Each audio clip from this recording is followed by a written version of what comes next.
All right, good morning. Welcome into another edition of Catching Up with Tommy Mack here on 1010XL's podcast platform, 1010XL.com, the 1010XL app, and, of course, live on Facebook. Good morning, Facebook. You caught a little pre-show action as we get ready for this today's edition of Tommy Mack, Catching Up with Tommy Mack, brought to you by Team Tommy Mack, just a group of businesses that I love endorsing all over social media, not just with this show, but all over social media. And I just want to thank everybody for the love and support. We did a little analytics just on social media alone, not just this show.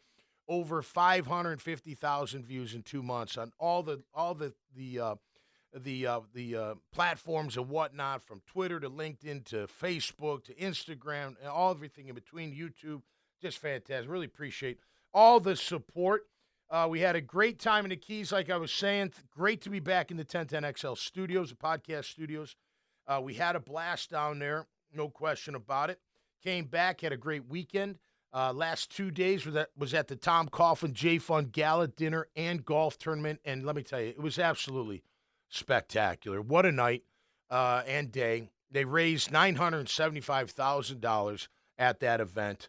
And it was absolutely brilliant the way they did it. At the end, so they do all these auction items. Well, there's like 6 of them.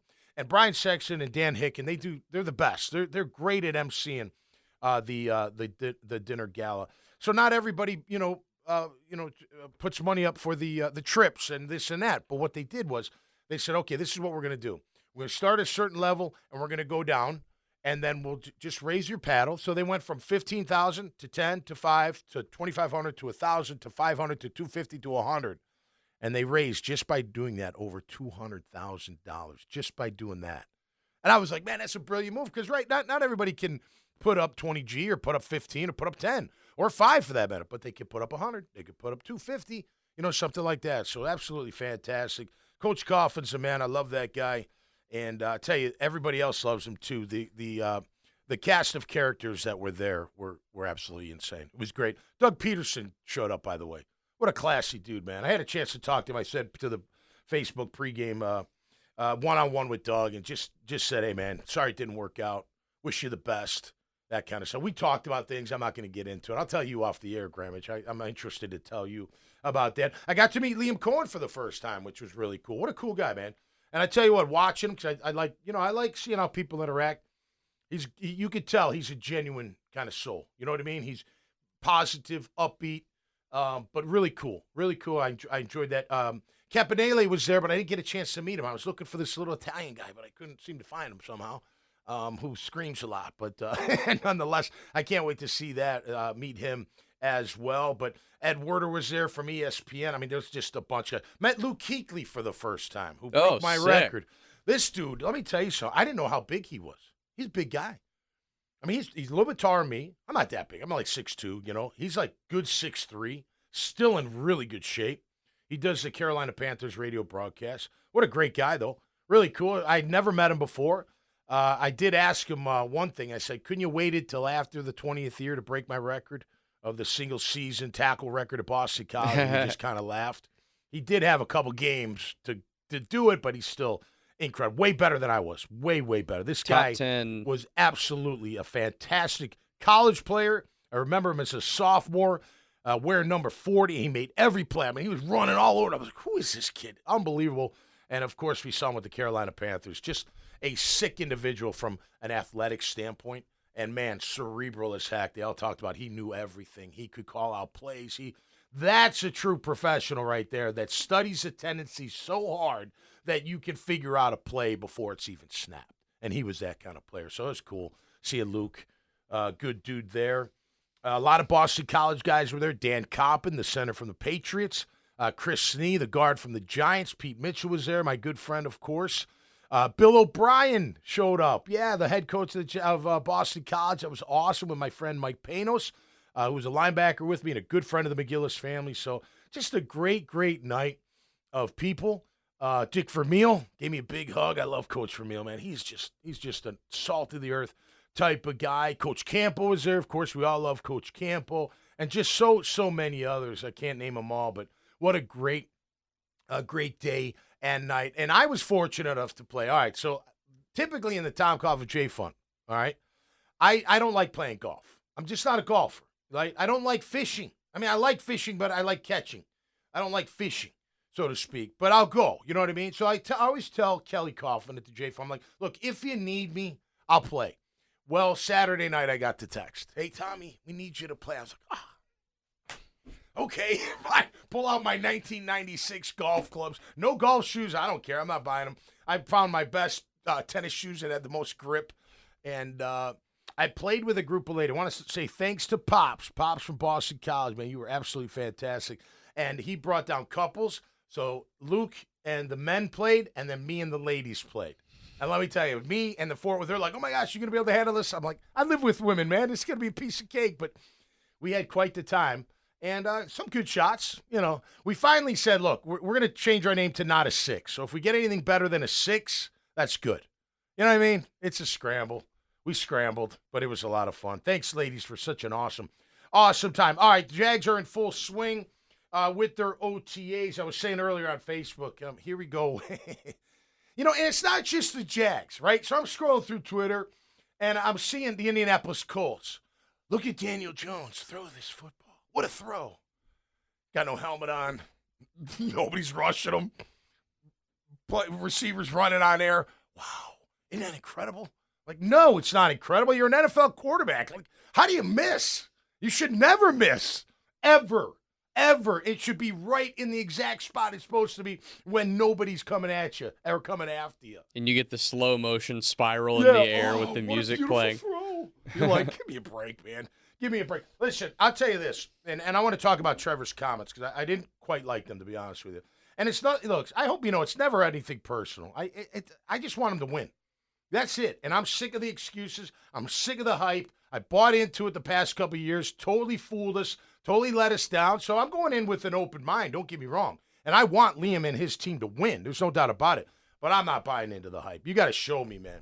You got to show me. And by the way, OTAs, you got to look at it with the bad plays too, because you saw the fumble. Tootin fumbled, which, you know, you can't have that. He fumbled in college. We don't need that. We saw that with Tank. Trevor missed a throw or two or threw a pick or whatever. I don't care. It's OTA. So I'm not going to sit there and be like, see, he's not. He threw a bad pick. Like, no, this is when you're working the stuff out. So it's all good. But at the same time, man, look, more now than ever. In Trevor Lawrence's 5th year, going into his 5th year, there's no more excuses. There's just no more. They don't come from him. They don't. They come from fans. They come from people. But there's no more. They're setting him up for success. If he doesn't turn it around and get it done this year, you're just going to be stuck with him. You're going to have to eat that contract. Maybe you go look for somebody new. I hope that doesn't happen. We all want it to work out. And we know the kid's got tools. There's no doubt about it. But does he have the mental capacity to do it? Does he work hard enough? That's what I keep hearing from years past. Right? I'm not talking about on the field and when he's there in the locker room and he's there in the facility. He's working hard. He's doing what he's got to do. I'm talking the extra stuff. You know, coming in on Tuesdays, you know, watching film during the week at nighttime, that kind of stuff, so you don't make mistakes, so you don't throw the ball in the wrong spot, so you work on your technique, you work on your craft. I mean, that's what it takes, and we all know this. So enough potential. I'm sick of hearing about potential. I don't want to hear about potential anymore. Even for the young guys, show me. Show me that you got the goods. And that goes for defense too, man, because you're the ones that cost us all the games last year. You're the ones that let us down more than anybody else on that team was this defense. And that's got to be fixed. And hopefully Campanile can fix it really quick because it's going to have to happen. It's going to have to happen. Again, I'm not – until they show me – this is just my opinion. Until they show me that they care all the way, that they don't make mistakes, right? Don't run the wrong routes, lost in coverage, you know, dropping the ball, throwing the ball in the wrong, all this stuff. Like, if they can clean that up, then you got a team. Then you got a real chance of being a really good team. But until I see it, I don't know. I just don't know what to think right now. And it's too early to think because it's just May. We don't, you know, they're just working it out. You don't win anything in May. You might win the eye of the coach if you're trying to make the team in May, for sure. You know, based on how you run around, how you play, and this and that. But then they're going to be like, all right, well, he passed that test. Now let's see him with pads on. You know, that's the equalizer. when the pads come on. And then there's another one, because when you go against pads with just against your team, that's just one level.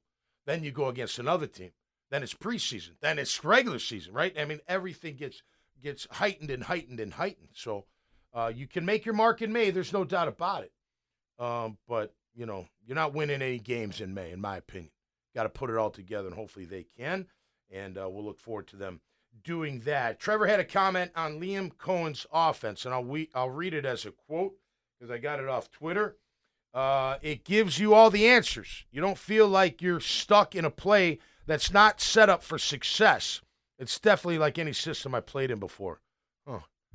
Does Dabo agree with you there, Trev? You weren't set up for success at Clemson? All you did was win.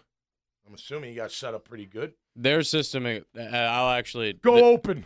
Their system wasn't very good at Clemson. They did not run a complicated offense. Yeah, but they he were did wide open. Well, personnel-wise, I mean, he had Travis Etienne and T. Higgins and Justin Ross, and they had dudes for sure. But it was not a super complex offense they were in. At least to my. You know what? Let me ask you a question. Maybe he can't handle a complex offense. Yeah. Maybe that's part of the problem. I don't know. Maybe it is. Maybe you got to simplify it a little bit more for him. I don't know. I'm guessing here, but maybe Dabo's like, you know what? The kid's got all the tools. Maybe he's missing something upstairs a little bit, so let's just make it easier for him. Or if he's just like, he's supremely talented, and I have wideouts nobody can guard. Yeah, just let's throw it up. Yeah, well, let's just keep this to one or two reads make and it simple. Get it to the play. I mean, his first play in college was a touchdown pass to T. Higgins. Oh, was it really? It was bomb? It wasn't a. It was like the highlights is all over the place on Twitter, but it's like he's throwing from right to left, and it was a good throw, but it was on a rope, like maybe 30 yards on the field. Yeah. T. Higgins just went up over a corner, grabbed it to the house. Yeah, right. Because he's better than everybody else. T. Higgins, yeah. Well, the thing I don't like about the comment is it's a shot at Doug and press, which I don't care, whatever. But this is a non-accountability statement from me because he was equally as part of the problem on offense. Trevor was. Okay? And to sit there and think that he wasn't, I think you're wrong. I think you're wrong. He's got to improve. And it's just honing it all in, like I've been saying all off season. You got to hone this shit in, right? You got to hone in the mental, everything, seeing it all, knowing it all. And hopefully they can light a fire under him to make sure that, look, potential doesn't mean anything anymore after a while. It doesn't. It fades. Potential, nobody cares. Nobody cares that you were the first player in the pick. I don't care that they call him generational. It doesn't matter anymore because he hasn't played generationally at all. And it's hard to say who has, right? I don't know. I would think of a generational quarterback. I guess on the air it depends, right? Michael Vick was generational. Nobody ran like him. Guy could whip it a mile. You know what I mean? He was a very good player. Maybe not the greatest of all time, but a very good player. But when he came in the league, you were like, oh, whoa, this guy's different. In terms of like ability that other people just didn't have, Vic was that in the scrambling aspect. I think Dan Marino and John Elway. Yep. Like with their arms. Because those dudes had arms that just quick release. You just don't see. Zip. And then I mean Mahomes' arm when he first came into the league, like the type of throws he was making, and I think that was maybe that type of thing. But the production, he was crazy at Texas Tech, but they just were never very good as a team. So you didn't. I don't know, but yeah, you can throw Mahomes in there. I mean, he changed the way he played, right? I mean, to me, generational in any sport has always meant you can do one thing that 20 years worth of drafts could come along and people will not be able to replicate that thing. Correct. Like a Marshall Faulk type. Lamar. Right? Yeah, like Lamar Jackson. Right, for sure. For sure. And since Michael Vick, there has not been a quarterback that can run to that level. That's right. And there probably won't be another one for 20 years. Like, and there's obviously guys that can run, but not like him. Not like that. So right. Yeah, you could. Lamar changed the game for sure. You had to think extra hard in defending him, right? Because it wasn't just standing in the pocket and throwing it. Steph Curry in basketball, like no one shoots. There's a lot of good shooters. No one shoots like that. You know who comes close though? And granted, it's against no action, but I was watching Clayton Jr. at the combine. Yeah. Man, he was draining him like it was no. He was throwing him up like Steph. It felt like. Now, granted, nobody's guarding him. It's kind of a shooting drill. Yeah. But man, he was going from this corner to over here to down there to over there, and he was just swishing them like left and right. He looked really good. But again, look, it's going to come down to the play of the QB and the play of our defense, right? At the end of the day. Everybody else has got to do their part. Everybody else has got to be held accountable. And hopefully that can all change because way, way too many mistakes last year and should not have happened. I know a lot of people out there put it on coaches. I put it more on the players. It's your job to know. It's your job to perform, and it's your job to get it done. Your coaches are there to help you, but at the end of the day, you're the only one on the field, and you're the one that's going to have to get it done. All right, new running back, Tootin puts the ball on the ground in team drills. You know what I like about Liam? Kind of called him out. Yeah, I love that. I do. I love it. He's like, I'm not, he's not crazy. It's not like he's going to go over the top, blow his top out, but he's like, yeah, what stood out is, I'm paraphrasing, he put the ball on the ground. What was he known? I mean, other than a good running back who can fly, Tootin was known for what? Dropping the ball. What's Tank Bigsby known for? Dropping the ball. He's fast. He's not a 4.3 fast, but he's pretty fast. He can take it to the house on any given moment. But you can't put the ball on the ground. And you got to be able to pass block. Those are two of the most important things a running back can do from that position. The fact that Cohen was willing to say that, I love it, to the media, because if he's willing to say it, because you're right, it's not like he's berating him. No. But the fact that he's willing to point that out to the media, yep, that gives me confidence that he's pointing it out in the meeting room. He's pointing it out on the grass. Well, remember a few weeks ago, Trevor had a comment about his play, and we're like, that didn't come from him. That came from Liam. Liam's like, these are your weaknesses. Yeah. This is what you got to work on, right? With the footwork and flipping the hips and all this kind of stuff, So I think, and that's what this team needs, this organization needs. They needed a reset of accountability. You said it before me. Too comfortable. I don't think it's comfortable in there right now. Way too comfortable. I think you got to make your mark and you got to make your way. I saw something. I got a question on Twitter what I thought about it. These, I think it was PFF, whoever it was, PFF or whatever. They put out these stats, right? So they put out that Walker Little gave up 4.1% pressure last year. That's it from his tackle position. Your eyes tell you that? Come on, seriously.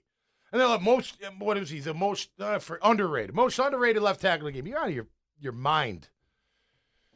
That stuff, like those kind of outlets, like, come on, man. Like, and you could watch the game and show that he gave up. Well, so what's 4%? Like one pressure out of 60 plays. Is that maybe 4%? Pretty close. What's 1 divided by 6? I don't know. It's like 1%, so it's a little bit less. But you know what I'm saying? Like, come on. Like, you telling me that's 1 or 2 snaps? No way. He don't shut nobody down. He don't shut nobody down one-on-one. I'm not trying to pick on him, but the king of the PFF and all that stuff, you know who I'm about to say. Devin Lloyd? No, it's Josh Hines-Allen. Oh, yeah, the pressures. I love Josh, but how many weeks did you watch the Jaguar game and you saw him do nothing? Yep. He never came up. You didn't see him get a sack. You didn't see him. Yep. You almost forgot he was out there throughout a game. And then you see on Monday, Josh Hines-Allen had the most pressures of anybody in the NFL. Pressures don't mean shit. They don't matter. They don't mean anything. You know what matters? QB hits. That's a pressure. You whack the QB really good, right? That's a pressure. QB pressures in today's game especially don't mean anything because every quarterback scrambles. Right. So a lot of quarterbacks, Trevor does it sometimes too, and a lot of quarterbacks are guilty of it. A lot of quarterbacks scramble when they don't even need to. Right. In today's game because they just prefer it. They just prefer to throw on the run. They prefer to be moving around a little bit. Yep.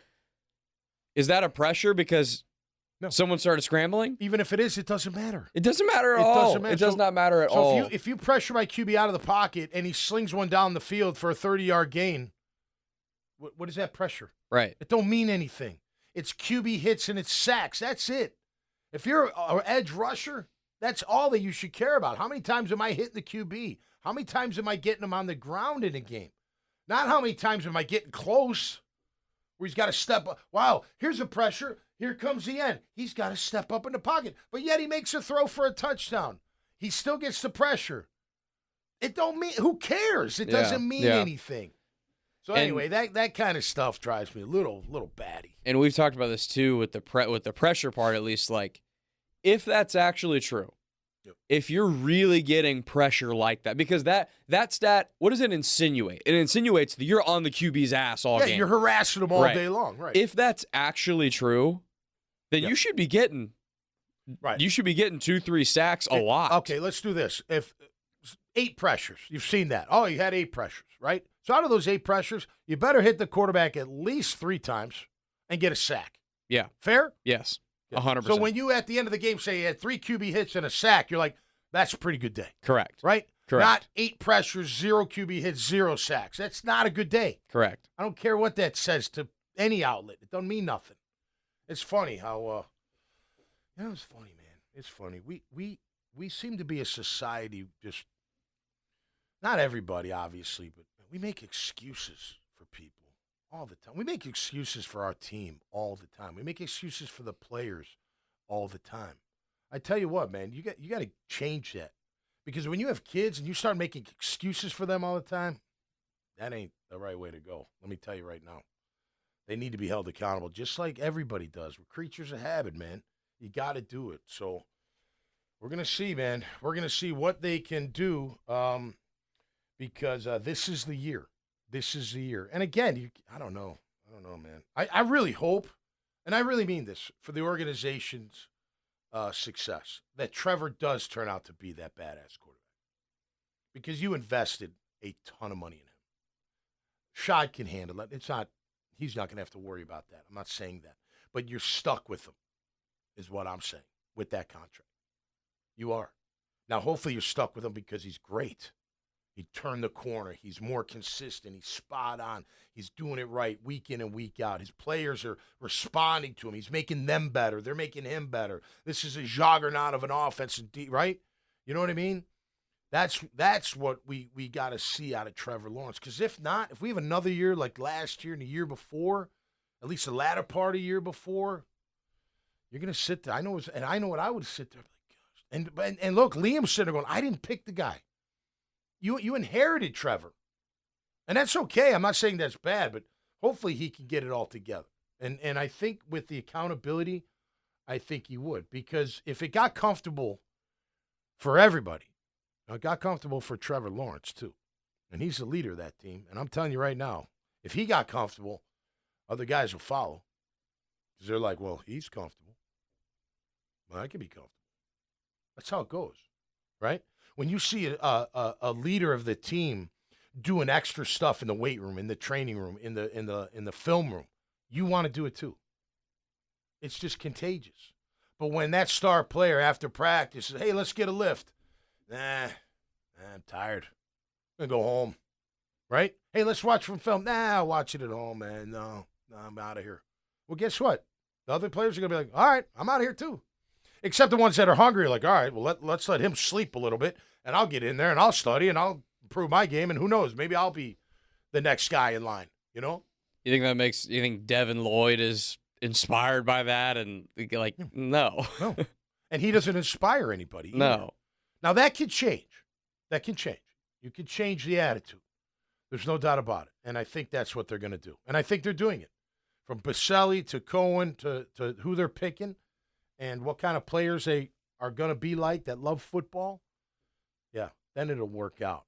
All right, you see my Code Ninjas shirt? Make sure you get your kids into camp. CodeNinjas.com. 5 great locations. Learn all about technology, and they get them outside. I love Team Tommy Mack. Carbon Man Flooring saw Carbon Man at the Tom Coughlin J Fund. Great to have him out and his wife. They had a great time. Of course, go to carbonman.biz. 2 great locations. Highest quality flooring at the lowest prices. Chris Rosero's bail bonds.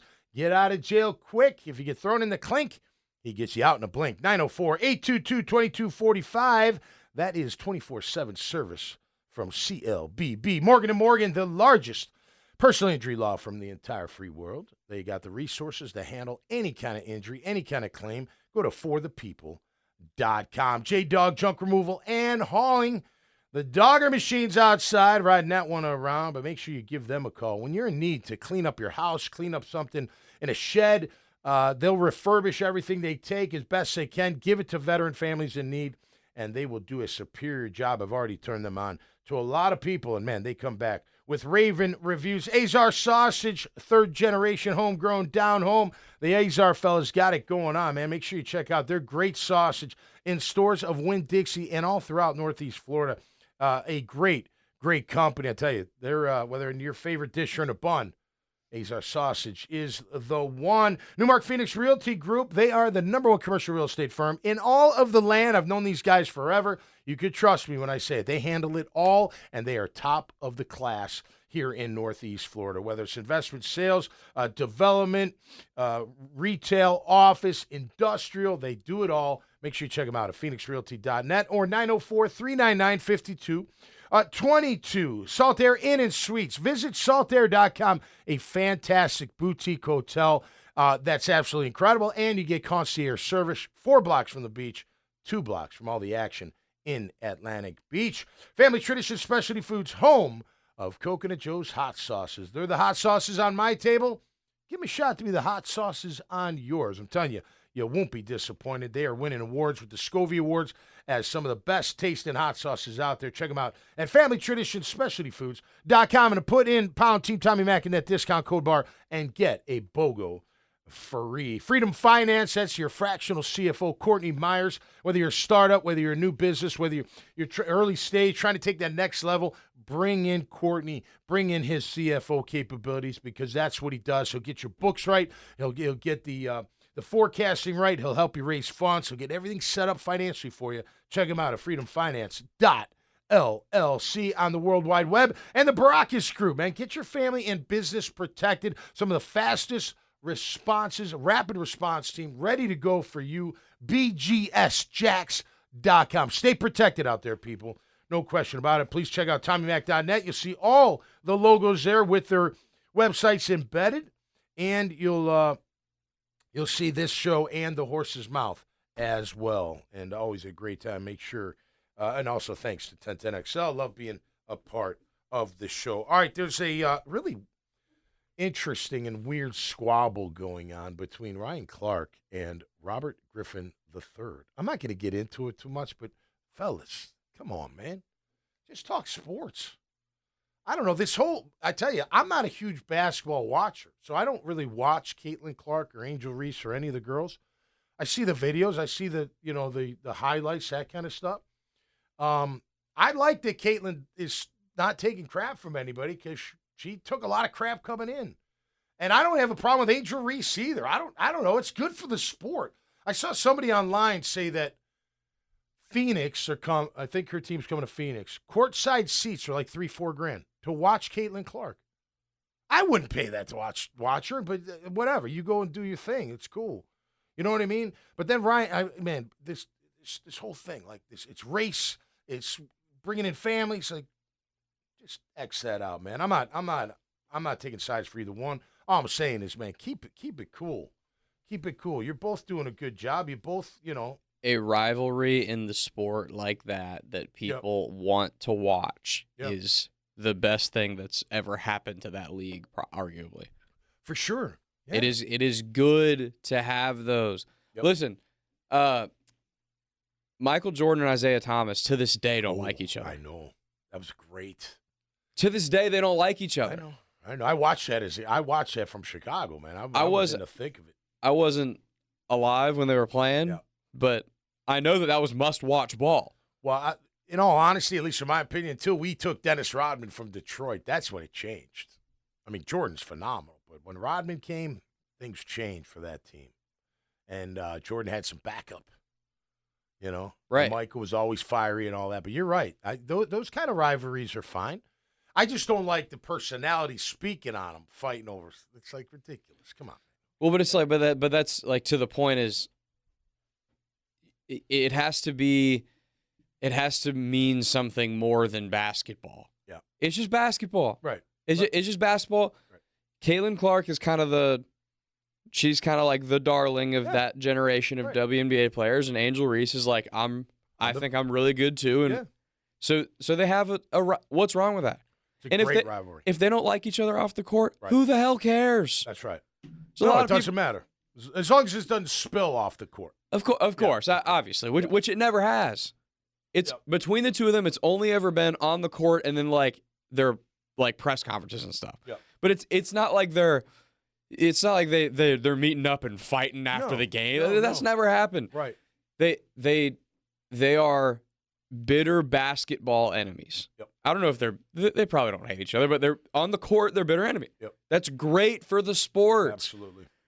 Absolutely. No, I mean, that makes you want to watch. Every other sport has rivalries that we love to see. Right. Why do Jaguar fans hate the Titans? Right. Because that's a rivalry. There's there's scars there.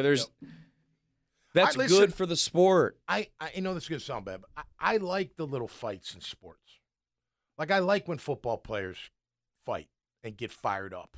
You know, I don't want penalties all over the place. I don't want a free-for-all, but I like that because that next play or two, the intensity is ridiculous. I like when there's a bench-clearing brawl in baseball. I like when there's a fight in hockey. I like when they get chippy. Well, they don't even have to throw punches, but they just get chippy with one another. I like that in basketball. The NBA, I haven't been watching the NBA hardly at all, but you see what they're go watch Draymond Green, man. He's an animal. He's like choking people, headlocking people. But I like that stuff. I have no problem with it. You know what I mean? It's just intensive. So why is it any different with women's basketball? It shouldn't be. I think it's awesome. You know? And, this whole, I don't know. Look, hard fouls are going to happen. You take them, you give them, whatever. And if the girls are going to fight, you better let them. Elton had it wrong. It's not the boys. It's the girls. Let them fight. They're more vicious than guys anyway. Might be more fun to watch. But nonetheless, I hope Ryan and RG can figure it out, man. It just seems pretty petty to be battling over that. And nothing should be – I shouldn't even say that. I was going to say nothing should be about race, but what the hell do I know about race? I'm just a privileged white dude, right? No question. No, I am not. Damn it. I am not. Nonetheless, it is fun to watch, and it's going to be fun to watch our Jaguars, man. I tell you what, I'm really looking forward to seeing what this defense, how this starting lineup's going to look. And again, the only question I have is run, stuff, and nose tackle right now. And then who are my backers? Is Kaiser going to break the starting lineup? I haven't seen him. Did you go to the OTA? No. You didn't go. You weren't able to go? So I want to see if he can overtake anybody. I want to see how they use Devin Lloyd. Ventrell Miller, who started off fantastic last year, faded towards the end a little bit, right? Not terribly, but the last 3 or 4 games didn't seem to have as much impact as he did earlier in the year. I want to see him. He should have a spring in his step. He should feel great. Of course, Aluakin, he's locked down wherever they put him. He's the guy, so he's definitely going to start. But will Kaiser unseat anybody? I mean, look, as bad as our defensive interior line was last year, our linebackers, now granted, they go together, but they were only okay last year. They weren't good enough. Our defense sucked last year overall. They did. I'm sorry. They did. They gave up way too many points, way too many games.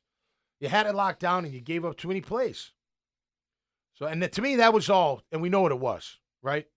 Out of position. The safeties. How many times were the safeties out of position?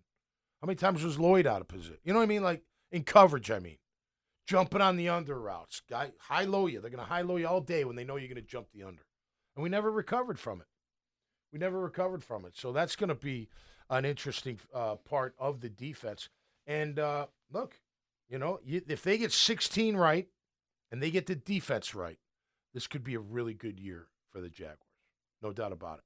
I went through the I don't know if you saw my shows from Isle Marad. I did it for my buddy Robbie's boat. It's so cool. The boat's behind me. I tell you what, I could do that every show. It was pretty badass. But I was talking about the schedule. And I went through it before the show. Just a initial reaction, one loss. And I tried to be really not biased. I don't think I'm biased. Biased not the right word. But I try to be true. Like, okay, I think this team will beat us, or we won't. Like Carolina. I expect us to beat Carolina. Like, come on, you better beat Carolina in the home opener. I don't expect us to beat Kansas City or San Francisco. Could they? Sure. Anybody think it happened on Sunday, especially earlier in the year. But I don't expect them to. But I ended them up at 10-7. It's kind of lofty. I get it. But if you look at it, I mean, look, I think the floor has got to be 8 wins. You got to double the wins. If you don't double the wins, it's not a successful year. Now, you got a caveat on that. How'd they finish, right? So maybe they start off bad, but they finish really strong and finish 7 what would that be, 7-10?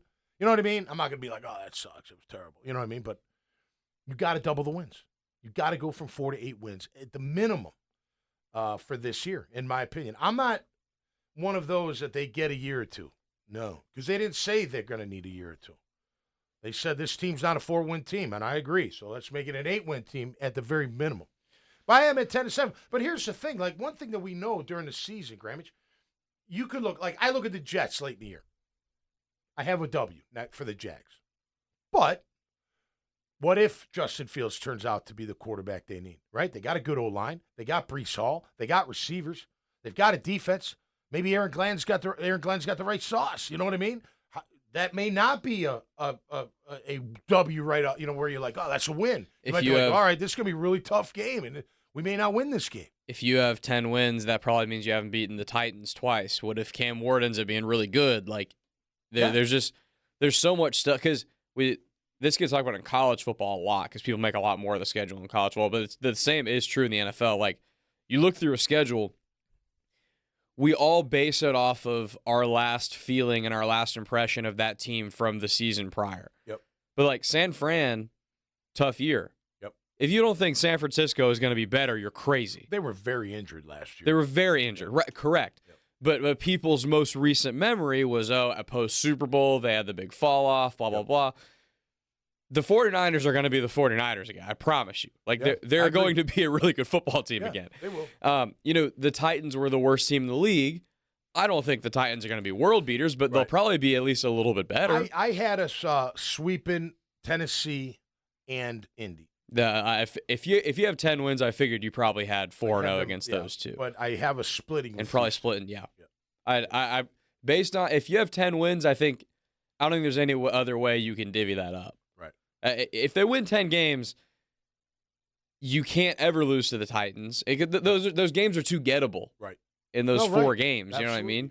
Absolutely. If they go 10-7, that means they either won the division or they're in as a wild card. I mean, now there have been years at 10. Remember 11 wins, didn't you get in the one year? The Pats won 11-5 that one year and didn't get in the playoffs. So that can happen. But no, I expect a good year out of this team. I do. Most of the time, too, by the way, we have, like, the Texans. Most people will say, oh, you probably split. Yep. There's been a lot of years, man, where the Texans got them twice. No doubt. Well, the overall record, they kill us.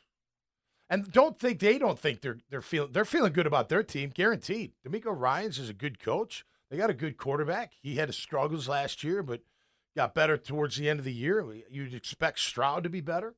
They've got plenty of talent.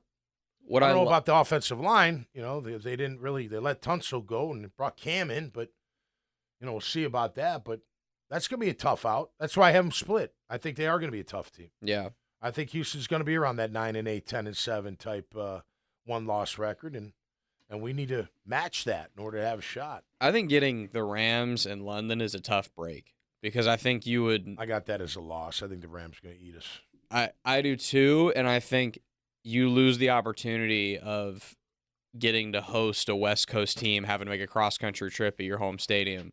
Right. And now both teams have to trade. It kind of neutralizes it. Yep. I'm looking at my list here. You want to hear my wins, losses? Yeah. Okay. Carolina win. Yep. Cincy loss. Yep. Week 2. Houston win at home. San Fran loss. KC loss. Seattle win. There's a team you don't know, though. That you don't know how they're going to be. That game's here, right? It is here. Okay. Yep. So we got a chance because it's here, right? Then we've got London game. I got us losing to the Rams. I got us beating Vegas. I think we'll beat Vegas. Losing to Houston. Losing to the Chargers. I have a feeling Jim Harbaugh is going to have that team ready to go. I do.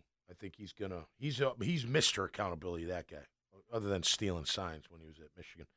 But he's still that, drop the hammer kind of guy. So you'd expect them to be pretty darn good. Then I got a 4-game win streak. I've got beating Arizona at Arizona, beating Tennessee at Tennessee, beating Indy at home, and then beating the Jets at home. Now the Jets, that's like you just don't know. Like, we'll see what kind of year they end up having.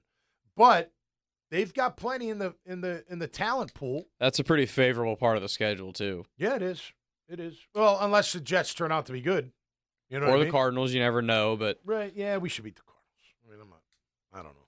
Well, like I said, we're going off of our final impressions from last season, but there's nothing else to go off of. Right. It's just gut. It's more gut reaction than really like a that kind of thing. I got us losing to Denver, but I think Denver's very beatable. But I don't know. I have a feeling at Denver. I was gonna say that game's in Denver. Right? Now here's the big caveat: Bo Nix, does he have the same kind of year he had, or do they figure him out? We're gonna figure that. We're gonna find out. You know what I mean? We're gonna see. I would think Sean Payton with his offensive mind, he'll get it together. But we'll see about that. But that's a beatable game. And then I got us beating Indy on the road and then beating Tennessee at home. Final game of the year. 10-7. I think it's doable. You know? It's weird. You said 10-7, and I was like, man, 10-7 seems really aggressive. When you go through it, there weren't any of those where I'm like, Tommy's crazy. No, right. They're I don't all think so either. Yeah. It is. I do remember it because I was on my honeymoon when it came out, so I only glanced the schedule a little bit, but it's not that bad of a schedule. No, it's really not. The first, I think it's week 2 through like 6 or 7 is pretty tough. Yep. Other than that, you get Carolina to start the season, and then outside of that, it's a relatively Indy and Tennessee is super backloaded. Yeah. Those are all winnable games with those two teams. Yep. I think Seattle, Chargers, Denver, and the Jets are the 4 games that are going to decide if you have that 10-7 or 7-10. The coin flip games. You know what I mean? Yeah. Yep. And again, like Graham had said, like this is just based off last year and what we think that on paper.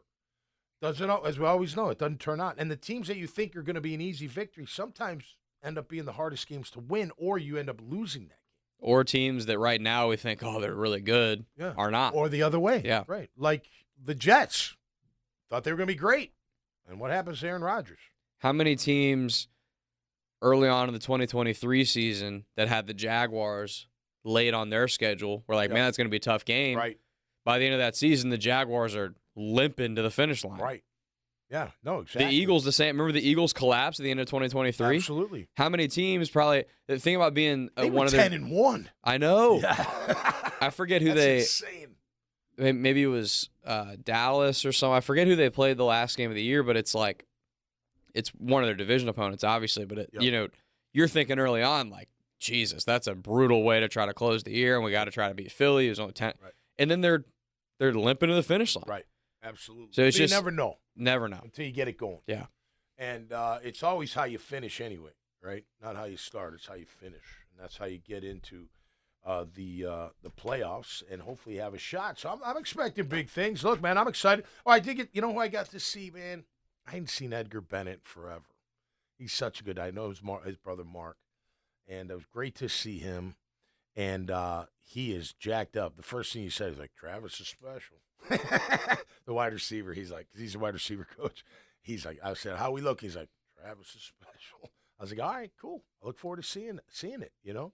It's funny. People give him grief, like, I don't know, with his route, he didn't cut the route off tight enough. He stumbled on a route. It's like. I mean, it's amazing. That's what I'm talking about, like the OTA. So I'm not going to be like, kid doesn't know how to run routes. You know, I'm like, no, he's just figuring it out. You got to think about this, too. Because I remember as a rookie, man, you're so, like, jacked up. You know what I mean? You probably don't settle down till, like, a little bit, you know, because you're so excited. You want to make an impression. You want to do it great. You know what I mean? You're not really focused on the absolute nitpicky of the technique just yet. You're just trying to go out there and impress that, wow, I'm glad I picked him. Like, wow, look at this kid. Like, remember when Ridley came? We're like, wow, look at Ridley. Holy cow. He's going to be unbelievable. Look how fast he is. And he was. And we were like, wow, we haven't seen that in a while, you know? And then what happened? It just didn't work out, right? For whatever reason. I don't expect that out of Travis Hunter. I expect him to. One thing I do notice, he seems to catch everything thrown his way. Well, it's funny because it just shows this time of year what type of content period where people just want something to talk about OTAs and stuff so bad. It's like the one trip, and people are like, okay, go watch Justin Jefferson highlights from last year. Maybe not highlights, but go watch his tape from last year. I guarantee you he stumbled on a couple routes. Yeah, no kidding. Tyreek Hill, I promise you, Right. stumbled on a route or two, dropped the pass. Like, Yep.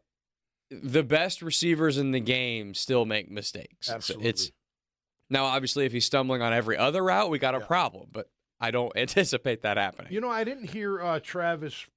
Did he take defensive snaps in the OTA? I think this coming week he's going to start doing. Week? Yeah, I believe. So. Don't quote me on that, but I believe that. Well, they said the second plan. week, so I'm assuming this is the second week. Be interesting to see how they pull that off and how he can pull it off. He's got a lot of energy. He's dancing up a storm out there, which I like that too. I like swag. He doesn't get tired. Just back it up. You know what I mean? I love swag. You want to be I don't care. You want to walk out there like you walk on clouds and you're better than everybody else. Just be better than everybody else then. I'm fine with that. And I'm not saying Travis is acting like that. I'm just saying in general. Like, I like swag. I like guys that, say, I'm a tough guy and I'm going to show you, and then they show you. Well, I like, all right, beautiful. I like it a lot too because right now your wide receiver one and your cornerback one are Brian Thomas Jr., of course, and Tyson Campbell. Yep. Those are more kind of mild-mannered guys. Those are more quiet confidence, dude, which is nothing wrong with that either. No, not at all. But I like the yin to the yang. Yeah. If one guy's a little quieter, I like having another guy that'll talk a little bit, do it like I think it's a good blend. Mickey Washington, Aaron Beasley. Mm-hmm. Those were our corners. Mickey was quiet as a mouse, and Bees was like, bring it. And he had swag, and he backed it up every single time. And that's good. You need a little swag on the team. You do. You need some. I always felt like, and BC was a little bit like this, or a good bit like this. I want and I hope I say this the right way. I would love players on my team that are tough on the field and they're tough off the field. Not that they get in trouble and they cause trouble, but knowing that it's like having a son that can fight. You're like, all right, he's good. I'm not worried about him. He's going to be good, right? He knows how to defend himself. He's not a bully. You're like, okay, I like that. I want that out of my players. I want to know. Now, I want them gentlemen off the field. You can be both, right? You can be nice to everybody, you approachable, all that kind of stuff, but you take no grief, and you're the one protecting, and you're the one that's like, all right, if it's go time, we're going, right? I like that out of a football player. I do, or any athlete for that matter. Not that I want them going out there getting in fights. Don't misread what I'm saying or mishear what I'm saying, but I like that they're tough, physically tough, and that they can handle the mental side of it as well. So that to me, that's good swag. That's just confidence. That's all it is, man. It's just being confident in your ability. But it can't be faux pas, It can't be fake. The false bravado you see out on Twitter, all these tough guys and what they write. Like, they're not tough. They would never say anything to your face. Anybody. You know what I mean? That's faux pas tough guy. And I don't like those guys because they're like, I don't know, almost like false prophets. You know what I mean? You can't believe a word out of their damn mouth. You know what I'm saying? Yeah. I don't know. That's the way I look at things. And again, I back to Liam and meeting him at the Coughlin J Fund dinner. I really enjoyed it. He was so cool, and I'm looking forward. Look, again, like calling out Tootin's fumble. You hear what Trevor said a few weeks ago about his things that he's got to fix, his footwork and all that. That's coming from Liam. That's coming from the coach saying, hey, sitting him down. And that's what everybody needs. You need that accountability test, Like, get your head out of the clouds. And you know what? And I'll tell you, I said this if I was a scout, and I'm not. But if I was, I want to see their bad games before I want to see their good games. I do. I don't want to see a highlight. I could show you highlights. I make a ton of tackles in my college highlight film. A ton. Like almost every play. Actually, every play that they show. I'm doing something. It's a highlight. But I don't want to see that because we know you're good because we see it. But I want to see when you go against somebody that's equally as good. Do you cower? And that's the big thing about the college guys to the pros. They get smacked in the face on the field. How do they respond? You know what I mean? Do they crumble? Or do they get pissed off and fight back? You don't know until you get in there because a lot of times you're winning so much at the collegiate level because you're just better. You're bigger, faster, stronger. You're just better. Athlete. Then you get to the pros and you're going against somebody that's just as big, just fast, just strong. So now what do you have? Guess what you have? You have two things. Technique and grit. That's it. Heart. Same thing. Right? If you don't have those, you're never going to make it. I don't care how good of an athlete you are. And that's, I think, we're going to see. That's what I think we're going to see with the Jags. A lot of grit and a lot of real tough guys that care about the game and that are good people off the field. I think that's what we're going to get out of this organization, and I'm looking forward to it because it's about time we got back on the winning track. All right, it's about time. One primetime game. I like that it's against Kansas City. That's pretty cool. Kansas City at home. That's cool, right? I wonder if Travis Hunter wasn't on our team. Would we get that? No. And that's awful because we have this quarterback that's supposed to be the darling. Agree. Well, maybe you can get it back. Come on, Trev, get it back. Get to work, man. Having that child should make you want to, hone in and be the best you can be so your child can look up to be like, that's my daddy, kicking ass out there. Of course, she can't speak yet, but you know what I'm getting at. Be a good thing. All right, that'll do it for us on a Tuesday. A Suck It Up Tuesday. Got to get back to work. Too much vacation time for me, man. Had to get back at it, and I'm glad to be here. And thanks to Team Tommy Mack. Thanks to all of you watching, listening, and all that good stuff, man. I really appreciate all the love. And look, we're all in this together, right? We want this team to win. We need this team to win. It makes our city that much better, and it's going to be an exciting time when they do. So until next time, stay safe out there and stay cool, man. And we'll see you right here on Catching Up with Tommy Mack. Peace and love, everybody. Thanks for watching.